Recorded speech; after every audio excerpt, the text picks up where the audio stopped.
Baik, bismillahirrahmanirrahim. Assalamualaikum warahmatullahi wabarakatuh. Teman-teman sekalian, mohon maaf atas keterlambatan live-nya tadi. Masya Allah, Alhamdulillah. Semoga tidak mengurangi semangat kita semua untuk belajar. Tidak ada wadah yang lebih buruk dari perut. Sebentar, dicari sinyalnya yang bagus. Ya, jadi tidak ada wadah yang lebih buruk dari perutnya manusia. Ya, maka perut itu bisa menjadi tempat yang sangat-sangat buruk ya, atau juga perut ketika dijaga dia bisa menjadi tempat yang menjadi kekuatan bagi tubuh kita atau imunitas kita. Maka Masya Allah, membahas tentang perut ini, maka kita perlu tahu dulu ya sebenarnya ada apa di perut kita, ya, ada apa di perut manusia. Ya, kalau teman-teman lihat ya, dalam perut ya tentunya ada organ-organ ya di situ ya, ada lambung ya, ada usus halus, ada usus besar ya, bahkan di rongga abdomen kita itu juga ada livernya, ada apa namanya atau hatinya ya, dan organ-organ lainnya. Namun kita tidak bahas organ-organ tadi, kita akan bahas pada dua organ saja. Yang akan menjadi fokus kita, yaitu lambung ya, lambung dan apa tuh namanya lambung ya, lambung dan usus itu sendiri. Nah, baik teman-teman sekalian, maka Masya Allah sebenarnya kalau kita perhatikan ya, perut kita itu seperti seperti kuali gitu kan, dia kuali ya, kuali. Jadi subhanallah, kuali yang di situ kita masak apapun di sana ya, kita masak apapun di sana dan hasilnya itu ya masakan kalau kita masak biasa. Tapi kalau perut kita kan hasil masakan itu ya berupa nutrisi-nutrisi yang terserap ya dalam tubuh kita, atau juga yang terbuang ya oleh saluran pencernaan kita atau saluran ekskresi. Jadi perut ini atau lambung atau pencernaan kita ini maka kata kunci di situ ya. Maka yang dua hal ini yang kita nanti kita akan fokuskan bagaimana menjaganya, atau bagaimana cara mempertahankan lambung tadi. Nah, kalau kita bicara lambung dulu ya, mungkin dalam hal ini, maka dalam lambung Bapak Ibu sekalian di situ ada keseimbangannya, ada keseimbangan. Keseimbangan itu diatur ya pastinya oleh Allah, oleh makhluk-makhluk yang ada di situ, dan ciptaan-ciptaannya yang ada di situ. Jadi subhanallah ya, saya mati dulu itunya ya, komennya ya, nanti. Jadi Masya Allah, keseimbangan lambung ya, maka keseimbangan lambung ini menjadi kata kuncinya. Nah, kita tahu bahwa di lambung kita ada namanya asam lambung ya, asam lambung. Maka asam lambung ini ya kalau kita berlebihan ya kita biasa sebut dengan mah gitu kan. Tapi tidak banyak yang membahas tentang kekurangan asam lambung. Nah, dua hal ini sebenarnya yang akan menjadi titik poin penting kita untuk kita bahas pada sore hari ini. Jadi yang pertama berkaitan dengan keseimbangan asam lambung. Kita tahu bahwa dalam lambung ya selain ada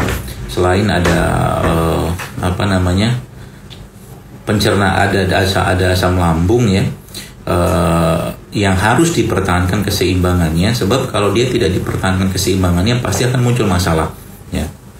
Masalah pertamanya adalah hipersekresi dari asam klorida tadi. Masalah yang kedua adalah justru malah hiposekresinya ya. Ini yang saya katakan tidak seimbang ya. Maka kita perlu memahami ya konsep keseimbangan ini sehingga nanti kita tahu cara menjaga atau cara mencari jalan keluar ketika ada masalah. Nah, teman-teman yang biasanya atau pernah mendengar ya bahwa ada orang-orang yang terkena asam lambung tertentu, kemudian mereka meminum jeruk nipis yang dikasih madu, kemudian dikasih garam ya, dan ternyata jeruk nipis kasih madu kasih garam tadi itu ternyata memberikan efek ke lambung dan bahkan menghilangkan masalah di lambungnya ya.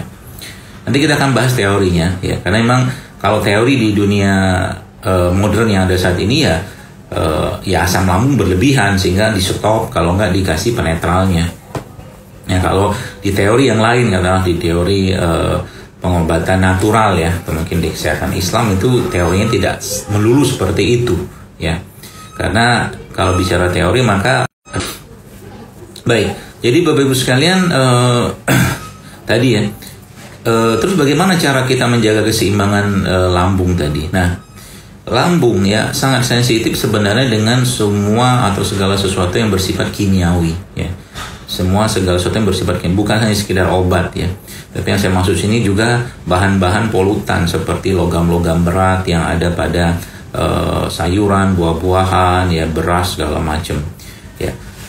Kemasukan atau terlalu dominan atau terlalu banyaknya asupan dari tadi ya, logam-logam berat dan pengganggu lambung tadi, itulah yang menyebabkan ketakseimbangan lambung ya. Tapi di luar itu semua, yang paling justru malah dominan menyebabkan ketakseimbangan lambung itu adalah stres ya, adalah stres atau kecemasan ya. Pokoknya semua yang berhubungan dengan emosi yang berlebihan. Jadi subhanallah ya, ketika kita mengenal atau mengetahui konsep ini, maka insya Allah mengobatinya gampang sekali ya. Saya nanti akan sampaikan bagaimana cara mengobatinya atau menjaga kesehatan lambung tadi. Jadi Bapak Ibu sekalian, teman-teman yang saya hormati, ya tadi kalau kita bicara di dunia modern ya, di dunia pengobatan modern ya, kita tahu bahwa pengobatannya biasa dikasih dengan penetral asam lambung atau di stop asam lambungnya seperti itu. Nah, tapi sebenarnya kalau kita menggunakan teori-teori tentang keseimbangan ya di situ, maka pengobatan yang kita lakukan justru malah memberikan asupan mineral kepada lambung, atau juga memberikan asupan-asupan berupa tambahan-tambahan pasukan penjaga yang akan menjaga kesehatan lambung tadi, mulai dari nutrisinya dan juga pasukan itu tadi ya. Jadi konsep keseimbangan inilah yang akan saya jelaskan insya Allah bismillah, yang mungkin nanti insya Allah teman-teman bisa dapatkan ya, atau mungkin bisa lakukan ya di keseharian teman-teman. Nah, konsep pertama kalau kita bicara tentang keseimbangan mineral ya. Jadi kalau mungkin yang sering mendengar kajian-kajian saya tentang rempah rimpang ya. Jadi sebenarnya rempah-rempah rimpang itu bukan cuma sekedar katakanlah menetralkan segala macam, bukan, tapi dia mengembalikan keseimbangan asam lambung tadi gitu kan. Mengembalikan keseimbangan asam lambung tadi. Jadi kalau asam lambungnya sudah kembali seimbang, maka fungsi lambung itu bisa kembali normal ya. Kita kenal beberapa rimpang-rimpang yang sifatnya hangat ya, seperti jahe ya, atau mungkin serai ya, atau juga mungkin kapulaga ya, atau lengkuas ya, atau cengkeh, atau kayu manis ya. Itu beberapa jenis rempah-rempah hangat ya, atau rimpang-rimpang yang itu masya Allah punya manfaat yang luar biasa mengembalikan keseimbangan asam lambung tadi ya. Itu yang pertama. Nah, yang kedua adalah kita juga perlu tahu atau kita perlu pahami juga bahwa lambung itu juga perlu nutrisi ya. Nutrisi lambung itu berkaitan dengan bagaimana tadi ya, lambung itu terasupi dengan baik ya. Makanya kalau yang teman-teman pernah sempat lihat postingan saya tentang air tajin ya, itu masya Allah air tajin itu salah satu nutrisi yang terbaik ya, yang tentunya dengan beras yang organik ya, beras yang bebas pestisida pastinya. Itu sangat baik sebenarnya dari pengalaman saya untuk memperbaiki keseimbangan asam lambung ya. Jadi bagi Anda yang mengalami gangguan asam lambung seperti itu ya, maka Anda perlu berikan keseimbangan lagi pada asam lambung atau pada lambung tadi dengan cara memberikan tadi ada air tajin ya, kemudian ada rempah-rempah rimpang yang sifatnya hangat dulu ya, yang seperti jahe, kemudian ada lengkuas, ada serai ya, ada kapulaga, bunga lawang, cengkeh, kayu manis, seperti itu. Itu salah satu caranya ya. Jadi di samping itu Bapak Ibu sekalian, air tajin ini kan sebenarnya air yang berisi amilum ya. Amilum itu ya zat pati lah ya, zat pati dari karbohidrat yang didapatkan dengan cara merebus beras ya, yang itu sangat baik dalam memperbaiki keseimbangan asam lambung tadi. Dan tentunya bisa ditambahkan dengan sedikit secukupnya lah madu ya, atau juga ditambahkan dengan sedikit garam. Jadi garam itu jangan ditinggalkan ya. Saya berpesan pada teman-teman, garam itu jangan ditinggalkan. Kenapa saya katakan jangan ditinggalkan? Kalau garam ya, garam mineral ya, yang non refinasi itu justru malah kita sangat membutuhkan mineral-mineral mikro yang ada pada garam-garam tadi. Jadi jangan ditinggalin garamnya ya, jadi kalau Anda bikin minuman rempah rimpang gitu ya, atau mungkin jadikan bikin air tajin tadi, atau air madu saja, misalkan pakai air madu, itu tambahkan garam sedikit ya, sejumput kecil saja ya, karena garam tadi meningkatkan absorpsi ya, atau penyerapan dari mineral-mineral yang kita masukkan pada tubuh kita tadi ya, seperti itu. Jadi itu beberapa poin penting. Jadi ada air tajin ya, ada makanan-makanan atau tadi yang nutrisi berupa amilum yang juga bisa dapatkan dari makanan-makanan tinggi amilum ya, seperti pisang ya, kemudian juga umbi-umbian ya, atau juga mungkin alpukat juga bisa ya. Dan ditambahkan dengan rempah-rempah atau rimpang. Jadi keseimbangan seperti inilah yang kita cari sebenarnya ya, untuk menjaga kesehatan lambung dan usus kita ya. Jadi sebenarnya kalau orang lambung ya, orang yang bermasalah di lambung, memang ada kecenderungan mereka tidak bisa tidak bisa bukan kurang makan ya, telat makan atau apa, itu hal yang sebenarnya tidak masalah. Jadi ketika memang perlu makan ya makan aja. Cuman ya, yang membedakannya apa itu sebabnya sering saya sampaikan ketika kita bicara pada konteks puasa. Misalkan ada orang, saya pernah bilang oke, coba kita mulai belajar melaparkan diri, saya bilang gitu kan. Kemudian belajar menahan makanan ya, untuk tidak terlalu banyak makan. Terus nanti yang biasanya ada sakit atau masalah di pencernaan atau lambung langsung tanya, terus kalau yang mas seperti apa, atau lambung atau masalah pencernaan seperti apa? Jawaban saya simpel saja. Kalau Anda masih bisa berpuasa di waktu Ramadan, maksudnya sebenarnya nggak ada masalah. Itu kan sebenarnya kembalinya ke kaitannya ke kemampuan kita dalam mengontrol ya pikiran kita ya, kemampuan kita dalam mengontrol mindset kita ya, untuk untuk menyampaikan pesan itu kepada lambung ya, kepada lambung bahwa ini misalkan kita nggak makan lagi tuh sahur kan, sahur itu kan sebenarnya kalau bahasa saya itu seakan-akan kita menyampaikan bahwa ini nggak ada makan lagi nih sampai sore gitu kan. Jadi akhirnya tubuhnya dalam keadaan tenang ya, dan tubuh membuka bahan-bahan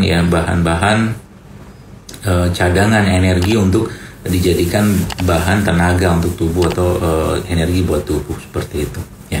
Nah, jadi Bapak sekalian, itu salah satunya, salah 3 tadi sudah ada air tajin, rempah-rempah rimpang ya, ya kayak yang terakhir justru malah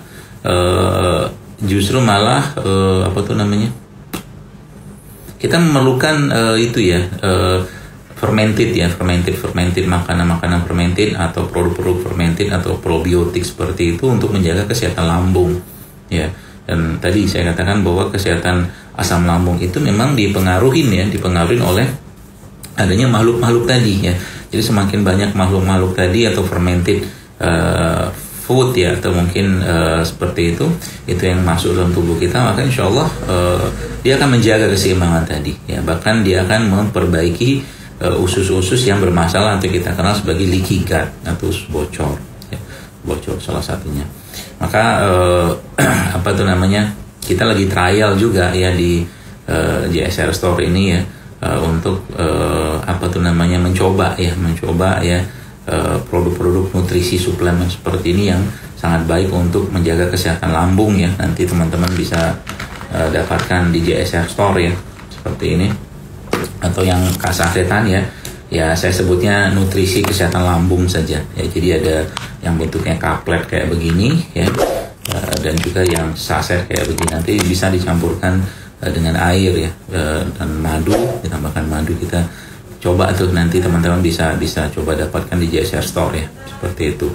Itu salah satu cara kita menjaga kesehatan lambung. Ya, di samping tadi ya, saya jelaskan tadi rempah-rempah rimpangnya ya, kemudian juga nutrisinya. Jadi kalau misalkan orang-orang yang memang ada masalah di lambung ya, jangan dibiasakan lambungnya kosong ya. Kalau memang tidak ada rencana untuk puasa ya, kecuali memang dari awal tuh pengen puasa, maka tidak masalah ya. Tapi kalau nggak ada rencana untuk puasa, maka teman-teman ya udah makan aja. Waktunya memang tubuhnya meminta energi, meminta asupan, udah makan aja. Itu jauh lebih baik dan lebih aman untuk lambungnya, ya seperti itu. Nah, tentunya dengan makanan-makanan lain yang disebutkan dalam Al-Quran seperti kurma, ya,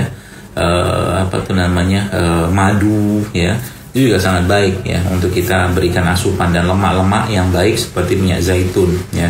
Minyak zaitun itu juga teman-teman bisa konsumsi ya untuk menjaga kesehatan lambung. Tapi yang paling penting apa ya? Jadi jangan stres, jangan cemas, ya.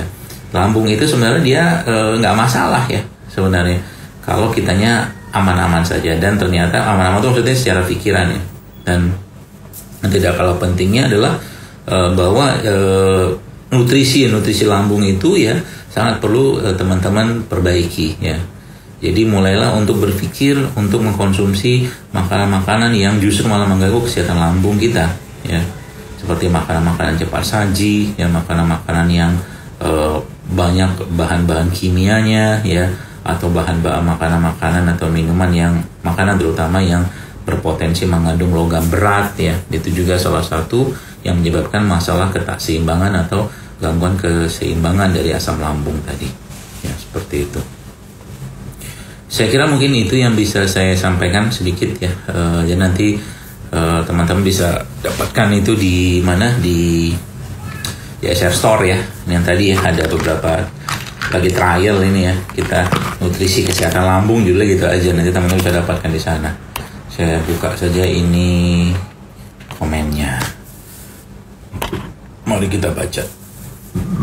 Saya baca 1 atau 2 aja ya, karena banyak banget yang tanya. Oke.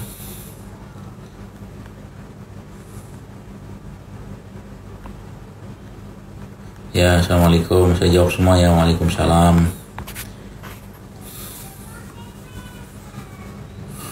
Ya, silakan Bu Rizkia Salma kalau mau tanya.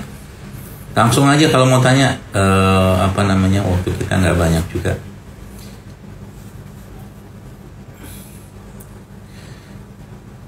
Garam yang dimaksud apakah garam Himalaya? Iya, seperti itulah garam Himalaya atau garam-garam non refinasi ya. Radang usus rimpangnya apa? Banyak ya, bisa pakai kayak jahe ya, lengkuas, kemudian atau kunyit juga bisa pakai, sama tambah juga dengan serai ya. Kemarin saya coba minum jeruk nipis pakai madu, tapi asam lambung saya masih nyeri. Bisa nanti dicoba yang suplemen buat asam lambung yang ada di JSR Store. Nanti mungkin teman-teman bisa coba dulu. Itu insya Allah juga akan membantu memperbaiki asam lambung. Di samping tadi yang saya jelaskan tadi ya, air tajin. Coba teman-teman yang kena asam lambung ini ya, ini coba mulai rutinkan minum air tajin. Air tajin ini bisa dari tentunya beras organik ya, warna putih bisa, warna merah bisa, warna hitam bisa. Bagaimana dengan permasalahan lambung dan tekanan darah rendah? Maksudnya gimana? Kalau nggak paham, maksudnya kaitannya. Ya, saya jelaskan ya teman-teman. Jadi kalau yang kena asam lambung, coba mulai sekarang konsumsilah air tajin ya. Nanti air tajin itu sudah saya jelaskan juga cara buatnya. Kemarin saya nyobain air tajin dari beras hitam, ternyata enak, masya Allah ya, enak sekali. Tambahkan sedikit dengan madu dan garam sedikit aja, insya Allah akan sangat baik untuk memperbaiki kesehatan lambung. Saya sakit gastritis kronis dan positif bakteri pylori. Jadi gini sebenarnya bakteri-bakteri ya yang muncul dalam pencernaan kita itu bakteri-bakteri yang muncul pada pencernaan kita itu yang karena ketakmampuan saluran cerna kita atau lambung ya mengatasi bakteri tadi. Pertama bakteri baiknya lebih sedikit gitu kan. Nah makanya tadi ya, kalau gastritis kronis salah satu yang bisa Anda kerjakan adalah dengan cara minum air tajin ya, kemudian beberapa rempah-rimpang yang saya jelaskan tadi, tambah juga dengan suplemen yang tadi saya sampaikan ya. Ada suplemen buat lambung yang itu sangat baik ya untuk memperbaiki masalah lambung, menguatkan lambung. Dan ingat, ketika lambung sudah sehat Bapak Ibu sekalian, maka otomatis imunitas kita pasti sehat, imunitas pasti kuat ya, insya Allah seperti itu. Kemudian apa benar asam lambung bisa merontokkan rambut dan pusing? Kalau saya, rambut saya emang dari dulu sejak kuliah ya udah rontok karena emang bawaan dari orang tua. Males saya benerin, biarin gitu aja. Pusing ya, jelas lah pusing. Bisa. Perutnya sakit banget di atas pusar, apa sakit lambung juga dok? Bisa jadi sih ya, bisa jadi ya, sakit dan panas ya. Apakah GERD juga sama pengobatan yang dijelaskan tadi? Insya Allah sama ya, GERD juga bisa nanti mulai pakai air tajam, kemudian mengunyah makanan ya, kurma gitu dikunyah dengan baik, kemudian nutrisi suplemen yang ada JSR Store juga nanti teman-teman bisa dapatkan. Ya, kalau untuk lambung yang terinfeksi bakteri dan terjadi peradangan, boleh konsumsi nutrisi lambung JSR, boleh insya Allah. Bagaimana untuk leaky gut? Sama, jadi leaky gut itu kalau tidak lambungnya bagus ya insya Allah diperbaiki dengan nutrisi yang tadi saya jelaskan ya. Yang tadi ya, yang kaplet ini kita di trial juga ini ya. Ini juga insya Allah sangat baik ya, buat leaky gut. Apakah harus makan bubur terus jika asam lambung lagi kambuh? Tidak. Kalau saya sih tidak. Kenapa?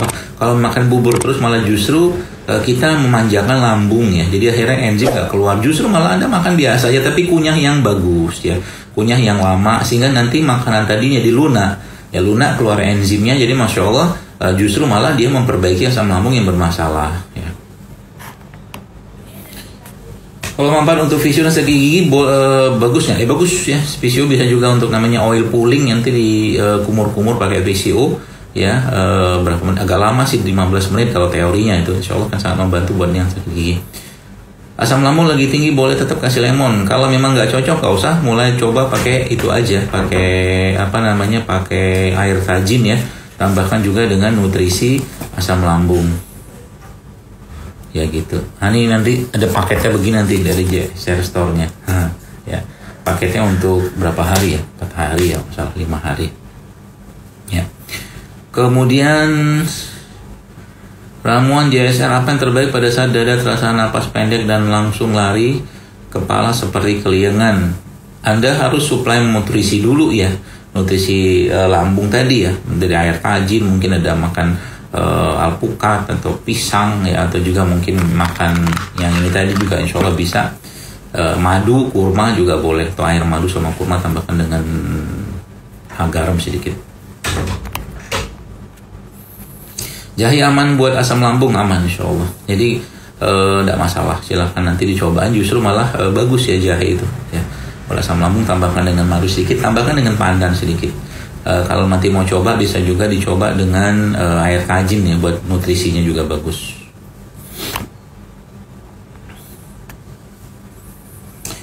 Dok, katanya GERD, katanya lemahnya klep yang di lambung. Intinya sebenarnya kalau sudah masalah pencernaan itu ya segala macam mungkin bisa saja terjadi sih ya. Saya nggak tahu karena nggak cek juga dan harus lihat di endoskopi atau apalah gitu kan. Tapi intinya semua tuh dimulai dari leaky gut, jadi usus yang bocor ya. Jadi teman-teman, sebenarnya penggunaan rempah rimpang itu selain kita memang mendapatkan khasiatnya, juga dia sangat membantu untuk memperbaiki masalah-masalah leaky gut ya. Jadi teman-teman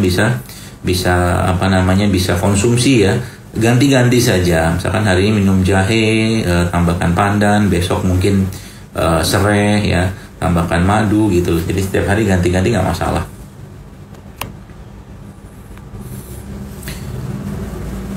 Dok, saya minum madu malah dada panas ya. Tambahkan minum air aja lebih banyak, insya Allah nggak masalah. Apakah semua makanan fast food atau instan tidak baik dok? Kalau bahasanya fast food ya nggak baik. Ya, fast food yang maksud saya itu ayam goreng cepat saji, kentang goreng yang beku kemudian digoreng, itu nggak bagus. Ya. Ke instan juga kalau bahasanya, jadi kalau yang nanya ini sebenarnya lebih bisa menunjukkan contohnya apa gitu. Kita nggak boleh sebut merek ya. Tapi dia kalau mie instan biasa itu nggak bagus ya. Jeruk nipis hangat pas bangun tidur, amankah buat penderita mah? Kalau memang nggak ada masalah, bagus ya, sangat baik. Atau minum air hangat putih juga cukup, atau mungkin air putih hangat campur madu. Jika sakit lambung tapi juga punya diabetes gimana? Prioritaskan dulu yang mana yang mau diobatin sih ya. Tapi yang jelas tadi saya jelaskan di awal bahwa sebenarnya kalau lambung kita atau pencernaan kita sudah bagus ya, itu insya Allah yang lain tuh ngikutin saja. Bayi umur di atas 1 tahun boleh nggak minum madu hexabrand? Boleh insya Allah. Untuk asam lambungnya apakah berpengaruh juga ke badan linu-linu? Iya jelas. Saya sering ketakutan tanpa sebab, nangis tanpa sebab. Apalagi kalau sudah telat makan, resep paling cocok apa dong? Cari dulu masalahnya apa. Ketakutan tanpa sebab, nangis, harus ada sebabnya lah. Kalau nggak ada sebab, berarti ada sesuatu gitu kan. Ya, entah itu gangguan fisik ya, atau mungkin gangguan non fisik ya. Suami psoriasis artritis, maka lidah buaya berterapi psoriasis enggak. Ada kok resepnya, saya jelaskan di IG, hashtagnya tuh anti gatal JSR, itu bisa untuk psoriasis insya Allah. Anti gatal JSR hashtagnya ya. Cara ngilangin asam sesak akibat asam lambung ya tadi, air rajin ya, termasuk nutrisi dari JSR Store tadi ya, udah ada paketannya ini ya, atau mungkin kaplet kayak begini juga bisa insya Allah. Tadi nama suplemen untuk lambungnya apa? Ya suplemen asam lambung, suplemen buat lambung nanti di JSR Store ada kok. Nah, tanya sama miminnya aja.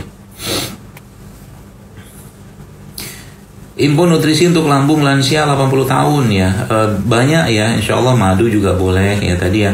Anda bisa berikan alpukat ya, berikan zaitun buat mereka. Kemudian yang tadi ya, yang sasetan ini juga ada paketannya, nanti bisa didapatkan juga JSR Store. Itu juga bisa, zaitun juga bisa ya. Apa lagi ya, minyak ikan juga bagus tuh. Air tajin diminum kapan saja dok? Pagi dan sore sih, kalau saya senangnya minumnya pagi ya, sama mau jelang tidur, bagus dia. Baik, saya kira mungkin cukup ya teman-teman. Nanti mungkin dilihat-lihat lagi, atau mungkin dibaca-baca lagi, atau mungkin ditonton lagi postingannya, karena insya Allah banyak sudah saya jelaskan, pertanyaan sudah sebagian juga sama. Jadi nanti yang nutrisi lambung ini sasetan, sama yang ini insya Allah ada di JSR Store. Udah dibuat paket kayak begini, nanti teman-teman bisa dapatkan di JSR Store. Demikian mungkin, wallahu a'lam bishawab. Subhanakallahumma bihamdika, asyhadu an la ilaha illa anta astaghfiruka wa atubu ilaik. Terima kasih, mohon maaf. Assalamualaikum warahmatullahi wabarakatuh.